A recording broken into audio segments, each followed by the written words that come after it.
your daily dose of sports and fun. This is the Morning Drive Podcast from Double T 97.3, presented by Cantex Roofing and Construction. I'm Mike Hebert, owner of Cantex Roofing and Construction. Every day is game day, and we'll get it right when it comes to your roofing, construction, windows, and mirrors. Call Cantex Roofing and Construction today. Together, we are one serving you. Let's see here. Some thoughts from the Yates Flooring Center chat line. We've yet to get a score prediction. We've got other kinds of thoughts. I believe God loves them all. Doesn't care who wins. I completely agree. I hope so. Even the Aggies and Longhorns? I believe that God loves them all. I do. That'll be one of my questions when I get there. Hey, do you have a favorite team? Do you pick sides?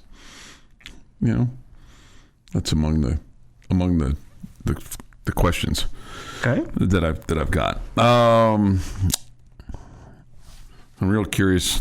I'm real curious when I get there if I can search out JFK and all those folks. Ask him what went through his mind. Yeah, right. He's not going to know. This Chuck, do you look good in what you're wearing? Most days. He's wearing red today, so most days. No blue shirt. Yeah. I do believe in that if you look good, you feel good, you'll act good, and you'll do good. Okay. Would Jesus throw tortillas to the needy? Jamie says yes. He would include some fajita meat and shredded cheese. I don't care for the shredded cheese, but the fajita meat sounds good. Maybe some lettuce. Okay. On top of that. Choice will lose his mind if they ban tortillas. His blood pressure has suffered this week defending it. He won't lose his mind, will he? Will Choice lose his mind? Can you lose something you've already lost? I don't think he'll lose his mind. Will he defend it and be offended? Yes. Bless you. Let's see here. Do you think that they set us up at the beginning of the year when they penalized teams that threw objects on the field? We would not have this issue if they did not have the Big 12 vote at the beginning of the season before one tortilla was thrown. I think they set down the parameters. I mean, it was clear the other 15 schools didn't like it. I mean, you can say they ganged up on you. That's fair. You can say that you got blindsided because it wasn't on the agenda. You can say you got cold-cocked. You can say all those things, but at the end of the day, you didn't do what they asked you to do. You didn't stop throwing after the opening kickoff. Even after the university said, we're going to let you throw the first kickoff. But after that, please don't do it anymore. It's clear. It's crystal clear. I'm just amazed that we have an inability as a fan base to take ownership of the mistake. Okay? The Big 12 and Texas Tech has given you an ability to do it and said, you can do it, but you can't do this. And even after we were penalized the other night, we kept doing this. All right? And what are we doing? We are throwing things at the opposing team. Tortillas, not knives. Just tortillas. And we are throwing up too. Tortillas at the opposing team. This is not. They've not banned your ability to toss them up in the air.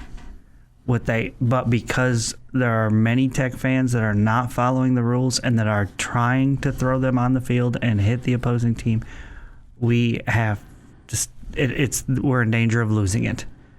It's not on the Big 12. It is not on Texas Tech. It is not on Lance Leipold, who has come across as the biggest, whiniest, absolute moron in all of college football right now.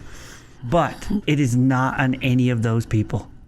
It is on our fans. You could do this the right way, and many of our fans chose not to, and they're going to ruin it for the rest of you that choose to do it the right way. It's not on anybody else. Nobody else. Nobody has set us up to fail. It is on us. Sorry. I mean, just take ownership. Stop blaming other people. It is on the ignorant fans. Now, 98% of our fans are awesome. are typical fans, just like you get across the country, that are loud and yell and are great and probably say things they wish they wouldn't, and that's allowed somehow in football. It's just, you just do it, right? In a football game, you yell and scream and you say things, blah, blah, blah, blah, blah. Okay? But you don't throw objects at the other team. And the 2% of our fan base that's doing that is ruining it for the rest of you that do it right. It's not about the Big 12. It is not anybody's fault but those ignorant fans. Are a lot of them students? Yes. But not all of them. Not all of them. There's plenty that come from behind you. And I don't understand why we can't get this. Let's see here. The fact that people are sticking up, you have to be held accountable. Hold your fellow fan accountable. If it's got to be known that this is unacceptable. Mm-hmm. And the more we complain and blame it on somebody else, we take away the fact that it's our fault. It's our fault. Just own it. Just own it. Damn. I mean, it's just... This is a sorry about you moment because you're doing it to yourself. I mean, and they've repeatedly asked you not to do it after the opening kickoff. Repeatedly. Even after the warning. I mean, it comes out. It's crystal clear on the sound system. For all of you that want to say we didn't get the second warning, well, you got the first one. You got one from Coach McGuire that said, "Hey, we're going to be penalized." Then you got penalized, and then it still happened. Even if the knife doesn't quote get dropped out of the pocket and then misrepresented to the official, you still had tortillas all over the place. I mean, they could have called this penalty way back in game one. Chuck, so what happens when they throw tortillas at the Arizona State game? Who gets penalized? Well, I don't know. I don't know how they're going to handle it there. Are they going to search everybody? I mean, that's what we're going to put ourselves in. We're all going to get strip searched for damn tortillas. Gosh. Oh man. Jeez, that job just got way more difficult. Oh, man. Gates will have to open a lot sooner. Hazard pay. Goodness. You know what I'm curious about is, I'm serious about this because you've seen it, not just here but other places. Yes, they will take your help in the strip searches. No, I'm just talking about basketball. And, what's going to... So somebody throws a Coke bottle on the court, you get fined $1,000 and you get you get a double technical on you, or you get to shoot a couple free throws? Who's getting the double technical? The fans. So they all have to leave if you get a double technical. Okay. The Morning Drive podcast from Double T 97.3 is presented by Cantex Roofing and Construction. October the 17th, 2025. With this day in sports history, here is Jeff McGuire. Number 1, 1925. Pavo Nurmi. Win number 1 for the Red Raider football team. Oh, good. 30-0 over Montezuma. Montezuma. They would get no revenge. How many games did we play before that? I don't know off the top of my head. I did when I was looking this up, but we did not win our first game. I think we tied our first game. 1971. Baseball World Series. Pittsburgh Pirates beat the Baltimore Orioles 2-1 at Memorial Stadium to claim the championship 4-3. You want to take a shot at the MVP? Steve Blass. No. Bigger. Huh? Bigger. Bigger? Bigger name. Way bigger name. Bigger name. 71. I know that was a Sunday afternoon. Roberto Clemente. That was going to be my next guess. Took you too long to get there. 1978 Baseball World Series. Yankees repeat as champion, beating LA 7-2 at Dodger Stadium for a 4-2 series victory. Bucky Dent, New York shortstop, your MVP. Nice. 2009. Stephen Sheffield rushes for 2 touchdowns and passes for a score as Texas Tech upsets number 15 Nebraska in Lincoln 31-10. And in 2012, Man, you feel sorry for this guy. Lance Armstrong loses a host of endorsements in the wake of his doping scandal. Don't feel sorry for him at all. By the way, your first two games in 1925 were ties. You tied McMurray on October 3rd, 0-0. You tied Austin College on October 9th, 3-3. You didn't lose your first game, Jamie, until November 18th at Howard Payne. You lost 29-0. Man. Murderer's Row schedule we played then. Played those games at the South We were Plains just happy to Fairgrounds. have a schedule then. Played those games at South Plains Fairgrounds. It's probably the same dirt over there today than what it was in 1925. Oh, I doubt it. No, New Mexico's blown in several times since then. Yes. New Mexico's blown in several times since then. I've seen those dust storms. I've lived through those dust storms. You're probably right. I was just taking a little bit of a shot there. Yeah, didn't work. Fairgrounds. I think the whole thing should be bulldozed down and start over. Okay. It's just awful. It's just awful. They don't even have bathroom facilities over there anymore. It's just awful. So the buildings with the restrooms in them don't exist anymore? They tore down one, and the other one doesn't work. There's like one area where there's bathrooms, literally. Okay. So they have them then. Well, they have two. It's over there by the livestock barn. It's for the workers. Okay. Literally tore them down. National Pasta Day, gentlemen. So go have some pasta. Okay. Do you like I'm guessing you like all kinds of pasta. Yes. Okay. I'm just a spaghetti guy, right? Spaghetti guy. It's just weird. Why is Like, that I know weird? why Jamie doesn't like lasagna noodles, because he doesn't like lasagna. They're all made out of the same ingredient. It's not the noodles that I don't like. Right. I fully admit that. It's the lasagna itself. the ricotta cheese. Yeah, that I'm with grosses Jamie me on out. that. And if there's whatever, yeah, I don't. It's just there's some of it that I just don't care for. It's just, they're all made out of the same stuff. I just give me the They're spaghetti. shaped different. Just give me the spaghetti. Before we get to today's birthday, I'm really simple, man. happy birthday on Sunday, former Red Raider pitcher Josh Tomlin, 41. Wow. Today, Marshall Mathers is 53. Do you know who he is, Chuck? No. Do you know? He would ask you to stand up because he is the real Slim Shady. We talked about him yesterday, Chuck. Oh, did we? Jeff refused to play our song Yeah. that we wanted. That would be Eminem, Chuck. That we wanted to Eminem. hear so desperately. Alan Jackson, 67. John Rocker, 51 on this day. John Rocker. Wow. Yeah. He's still around, huh? Well, he's not pitching. No, he's not. He's only 51. I mean, we've talked about people who are like 85. So Right. 51's not that uncommon, Chuck. On this day, 1974, President Gerald Ford explains to Congress why he had chosen to pardon his predecessor, Richard Milhouse Nixon, rather than allow Congress to pursue legal action against the former president.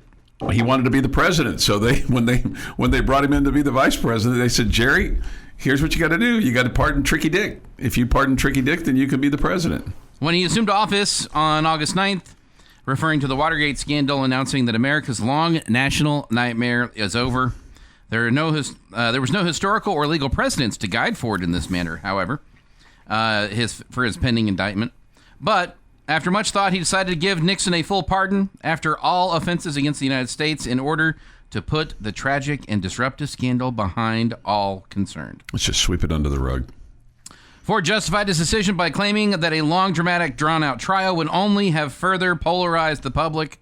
Ford's decision to pardon Nixon was condemned by most, and is thought to have contributed to Ford's failure to win the presidential election in 1976. Yeah, there's no question. And that is this day in sports history. This day in sports history. I think there is something to be said for ending the saga with one stroke of the pen. And while, yes, he ended up taking the bullet for it at the end, He took the bullet, yeah. but it ended the cycle. Yeah. We got to move on. Kind of. He didn't win the fight. He ended the fight. Kind of like our tortilla problem here. Somebody's got to take the bullet. Who's gonna take the bullet? Who's powerful enough that if they said, I hereby declare a ban on tortillas at Jones Stadium. I hereby declare that we are going to take every tortilla from people that walk into that stadium and throw them in the trash. I hereby declare if you throw one tortilla, your keister is going to find itself in the parking lot. And, who's big enough, who's powerful enough to do that without being ridiculed for life. There may only be one person, and it may be the head of your board of regent and your benefactor, Cody Campbell. I think if Cody Campbell says the Texas Tech Board of Regents has made a decision, we are banning tortillas at Jones Stadium, I think that they could bear the brunt, and that would save the chancellor, the university president, and the athletic director from having to bear that burden. If the Board of Regents came out and said, we're done. We can't afford several $100,000 fines. So therefore, we are going to institute a ban of tortillas at Jones Stadium. Yeah, I'm not sure. Robert says this. Happy birthday, Robert. He said, it's hard to believe that I share a birthday with John Rocker. Well, I mean, look, every day there's scumbags born. Every day there's good people born. Every day there's neutral people born. And sometimes, unfortunately, scumbags and good people are born on the same day. But that doesn't mean that you're a scumbag too, Robert. That's right, Robert. So you're fine. You're good. You're good. You're good. You were the one that evened it out. You brought it to the good side. Speaking of birthdays, October the 14th, Eric Ward and his wife welcomed son number 6 to the world, Cross Michael. Oh, congratulations. So, and he got a victory last night. So his quarterback son, led the Matadors to a victory. All right. The Morning Drive podcast from Double T 97.3 is presented by Cantex Roofing and Construction. I'm sorry, I was, reading a text. That's okay. That's okay. You didn't miss anything. You didn't miss anything. Baseball last night, Jamie. Just like that, the Toronto Blue Jays have evened up the American League Championship Series. Two dominant wins. They win last night, 8-2 over the Seattle Mariners, and they'll play Game 5 tonight. Boy, now all of a sudden this is a pivotal one for the Mariners. They were up 2-0, and now it's 2-2, and the series is going to go back to Toronto for a Game 6 and potentially Game 7. Do the Mariners have to win tonight to win the series? Technically, no, but the odds are, if you fall down 3-2 and then you're going on the road for the last 2, the odds aren't with you. Yeah. Are the Blue Jays the better baseball team, do you think? I really like how the Blue Jays are put together. I think their style is good for postseason play.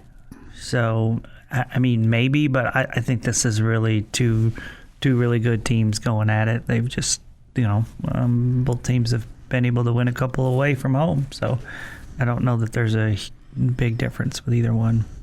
And then the Dodgers won yesterday over the Brewers 3-1.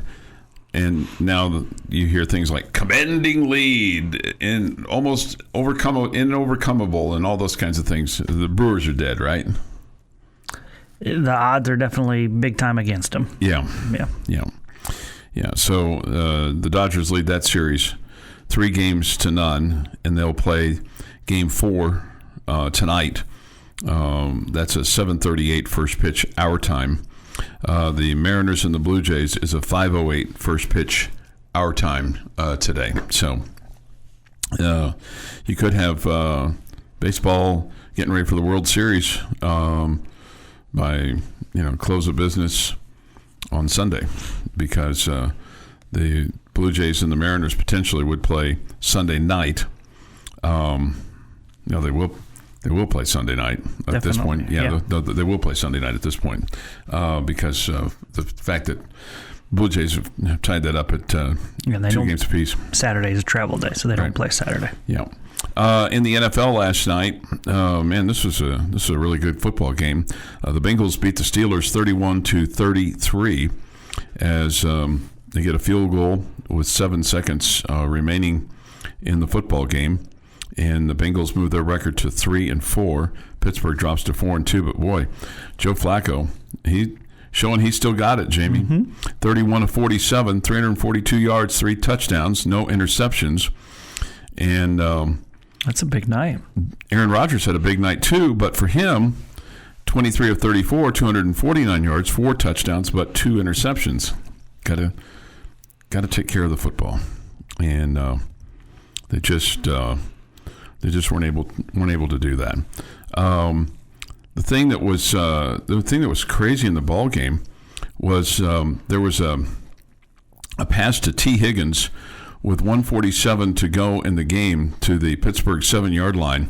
He could have scored on the play, but he went down and allowed the Bengals to take time off the clock down to 7 seconds to keep Pittsburgh from having a chance to come back. You did give Aaron Rodgers a couple of plays. Well, 2 plays. They had the kickoff, then he had a 5-yard pass, and then had a deep ball that was incomplete. But that's pretty heady thinking by T. Higgins, and not being selfish and taking the touchdown and putting the team. He was probably told, "Hey, if you catch the ball, go down." But there's plenty of times when a player's told to do something and then says, "I got a better idea."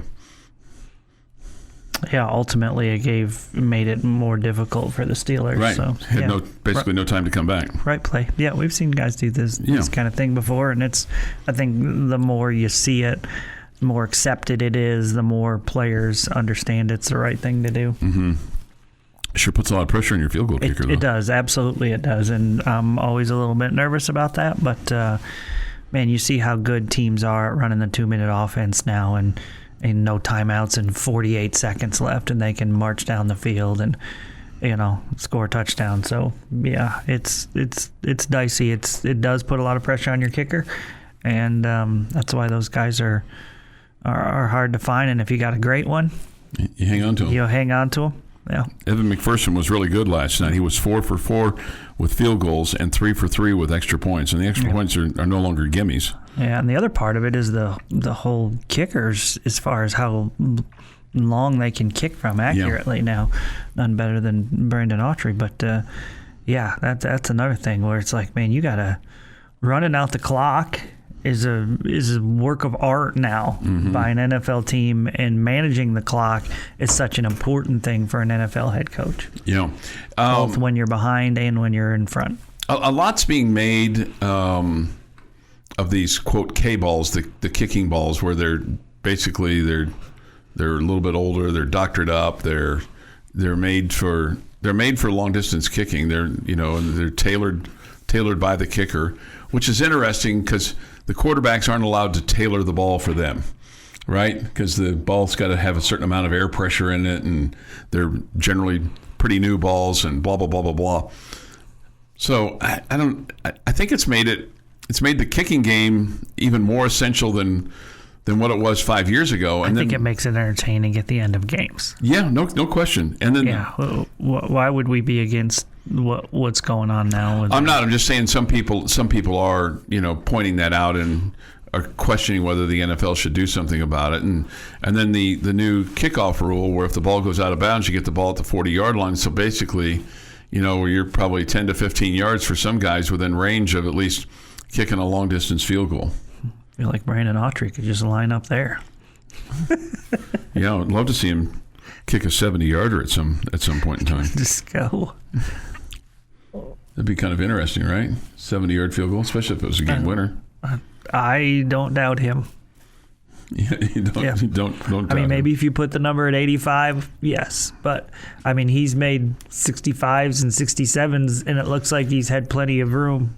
So 70 doesn't seem out of the question for him. And Brandon Autry, in God we trust. All others must be verified. Okay. Let's see here. This from the Yates Flooring Center chat line.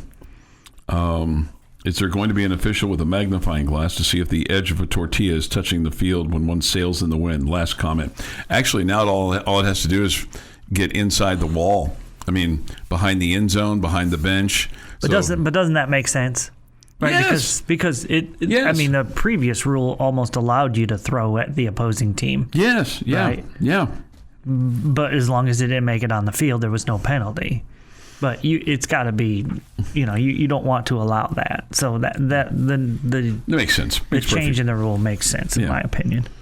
This quarterbacks have a minimum, not maximum air pressure. Okay. So much has been made about these K-balls. The only person I've heard discuss it is the morning drive punter kicker aficionado. Wow, thanks. See, you got exclusive content right here in the morning drive. But that's not true. Others have discussed it. Trust me, we have lots of exclusive content on the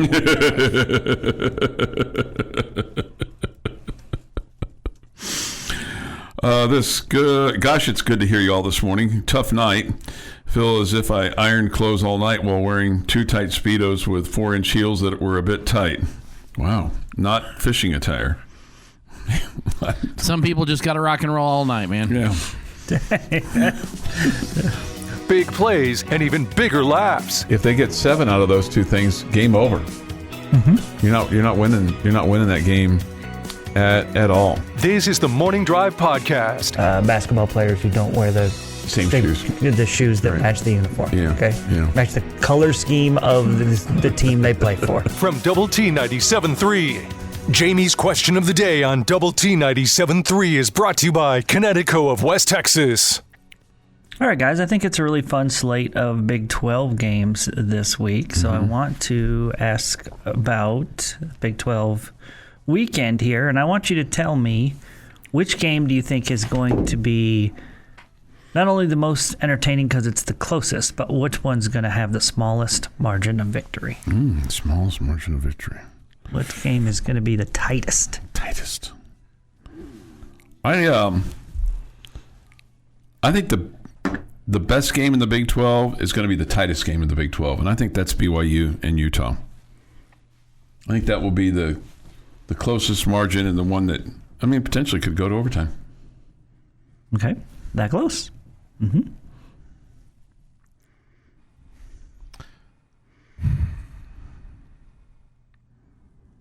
Something about West Virginia UCF just tells me that game's gonna be close.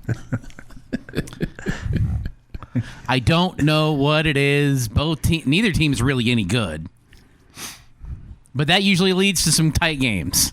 Okay, that's fair. That's fair. It ultimately may not be the best game, but right. It might be the tightest. But it might be the tightest game. Yeah. For best game, I'm looking at Baylor TCU. As much as I think Utah and BYU is the most hyped game this weekend, Baylor deservedly so too, right? As much as it's fine that it's the most hyped.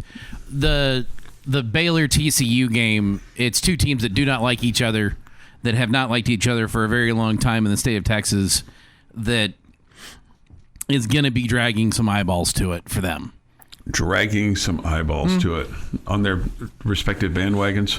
Of their fan bases. Baylor TCU is as big as Utah BYU for those two schools.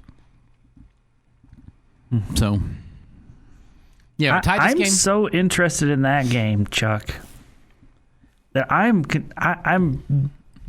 considering not playing tennis at noon, I can watch the game. Oh my God! Yeah. Wow. Does your partner know? It doesn't matter.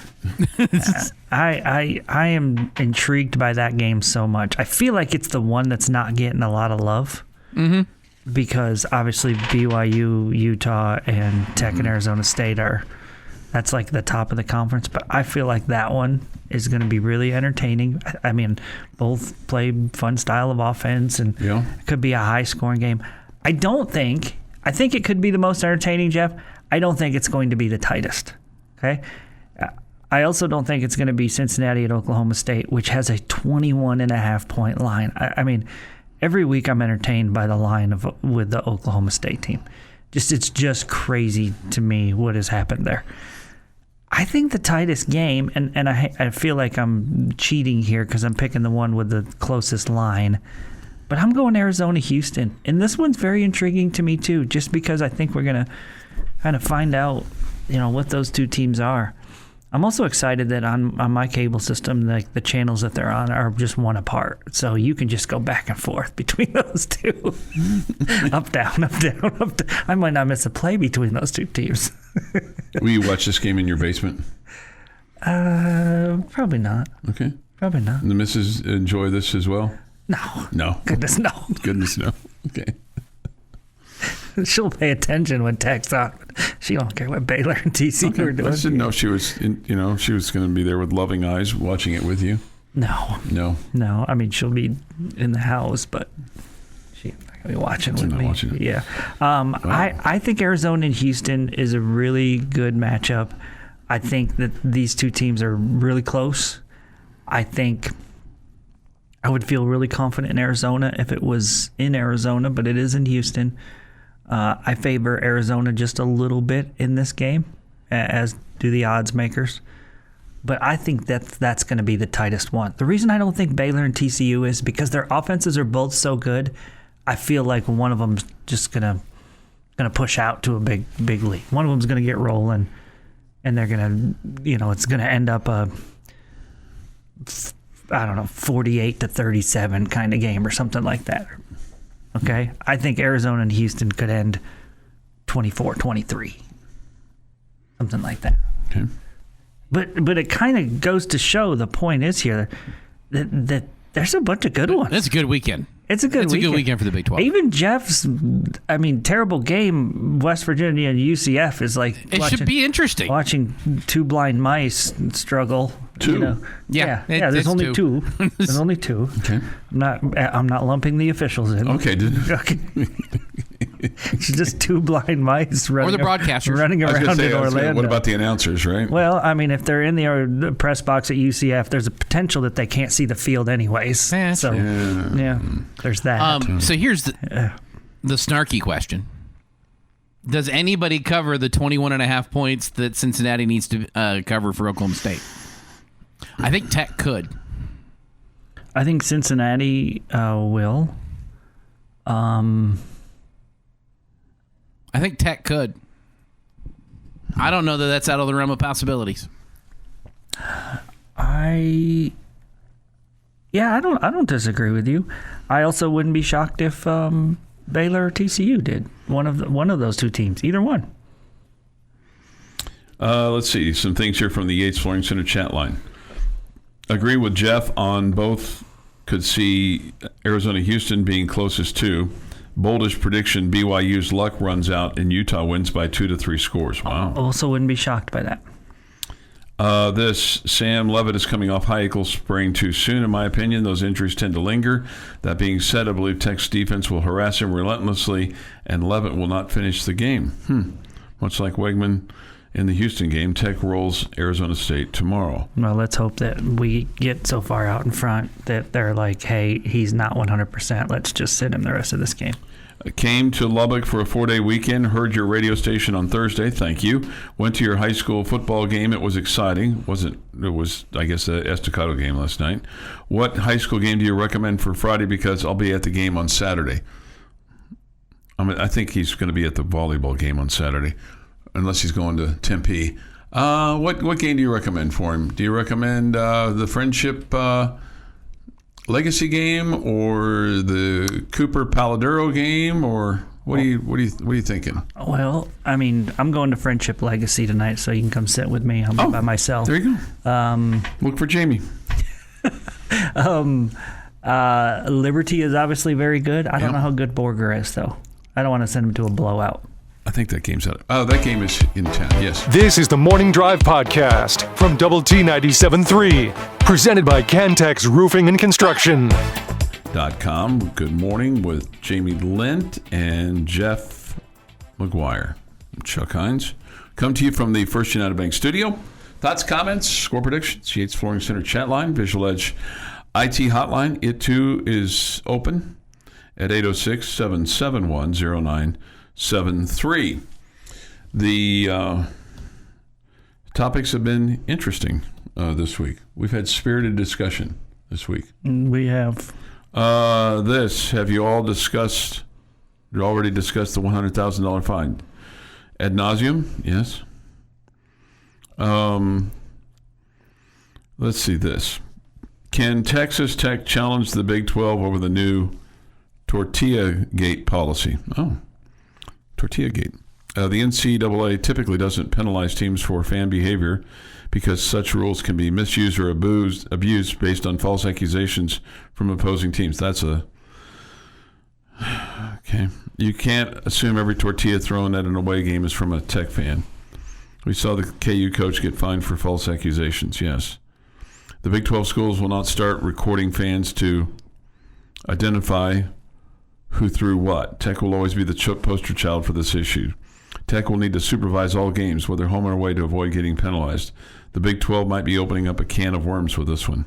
I know what we should do because this works all the time, Jamie. This works all the time. We should sue. We should sue the Big 12. Okay. We should sue the Big 12 because that's what works all the time. Because the NCAA just kowtows to it. Ooh. On what grounds? I mean, I'm listening. On what grounds? I don't know. I was just kind of being like us throwing tortillas isn't infringe. Us not being able to throw tortillas. It's our God-given right, by God. But it doesn't infringe on our ability to make money, and that's what everything else that the NCAA has been losing on. So we didn't get it sponsored. That's the problem. We didn't get it sponsored. Doggone it. I'm not going to act like it's not possible that other teams' fans would throw tortillas. Yeah. I'm not going to act like that. At the same time, it feels like it's going to be obvious if other opposing fans are doing it when there's only a few, like at an away game, I'm saying. Yeah. If you're at an away game and there's only a few people doing it, it's going to be obvious who's doing it, right? Mm-hmm. Because it's not like the large majority or a lot of people are doing it like at a home game. So I feel like that would be easier to figure out who's doing it. But that's not to say that in that moment that a referee might go, nope, here's a flag. I don't care who, or here's a flag. I don't care who threw it. We're throwing a flag. It's possible. It could happen. I'm not going to be that naive. But again, I feel like if we did a much, much better job doing this the right way here, then all of our problems are, for the most part, going to go away. And I would think that tomorrow in Tempe that they'll have a heightened amount of security in and around the tech section, that if one tortilla is thrown, your butt's going to find itself in the parking lot, would be my guess. Yeah, so somebody on the chat line said, not would throw tortillas, Jamie, do throw. I've seen it multiple times. The rule is terrible and will hurt us because of our fans and other teams. Okay, again, let's say it's happened before that somebody else, another fan threw it and we got a penalty. Or they threw it and it got onto the field. Who's doing it the large majority of the time? We are. It's our fans doing it. Yeah. Okay? I mean, it's our fans doing it.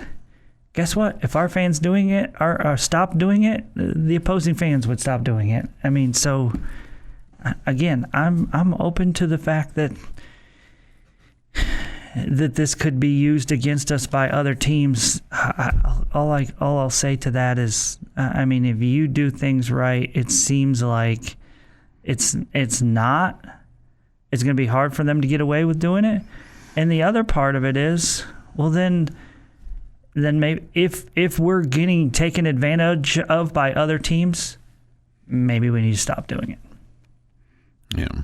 Maybe we need to worry about doing what's best for our football team, which is not giving them penalties. And giving the Big 12 $100,000. Let's just stop doing it. Yeah. Yeah. The rule clearly states the home team gets penalized. Well, I'm just here to tell you that if you go to Tempe tomorrow and you go inside that stadium and you cram a bunch of tortillas down your pants, and then you decide to, pull them out of your pants, and then you decide to throw them, guess what? You and your pants are going to be in the parking lot. That's what's going to happen. That's good. You shouldn't leave your pants in the stadium, though. Yeah. You should definitely take them with you. Arizona State said no torts, so the first throw will get people thrown out. Yeah, and you know what? It's their house, their rules. That seems legit to me. Yeah.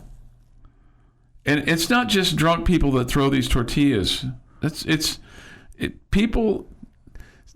And I've seen opposing fans. I mean, I'm trying to think if I've ever seen an opposing fan throw a tortilla. I'm not going to say I've never, and I'm not going to say they never do, because I never have, but I've heard enough people on this chat line say it that I believe it. Yeah, I mean, I can't sit here and say that I have or haven't. The only time I would think that an opposing fan would have done it that I've seen is one that they pick up and they just try to throw it just to have fun with it, not to try to get it on the field. I've seen plenty of people try to get them thrown on the field. It's only human nature. Oh, man.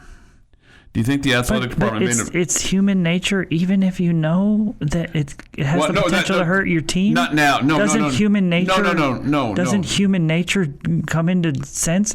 Yes. Doesn't human nature say, I don't want to throw this and hit an opposing player? Yes. Doesn't human nature take over then? Yes. I'm just saying that at the beginning, but now that you know what the rule is, you should be smarter than that and not try to hit somebody else with a tortilla or try to wad it up and throw it to the opposing deals. Let's see. This whole the rule is too draconian. I don't know what the right answer is, but they went too far. Well, how about we did it to ourselves, guys? At the end of the day, you did it to yourself. Mom said, don't do this. Guess what? You did it. Now Mom says, guess what? Here's the penalty. And you said, but Mom, but what? I said, don't do this. And you did it. I don't understand what the hell's the wrong. They said, don't do this. So now what the university needs to do, in my opinion, is just ban it. Just ban it. Stop. Just take all the tortillas away and throw them in the trash or give them to the food bank. They'll find somebody. This has been the Morning Drive Podcast, presented by Cantex Roofing and Construction. Check out our library of Double T 97.3 podcasts at doublet97.3.com.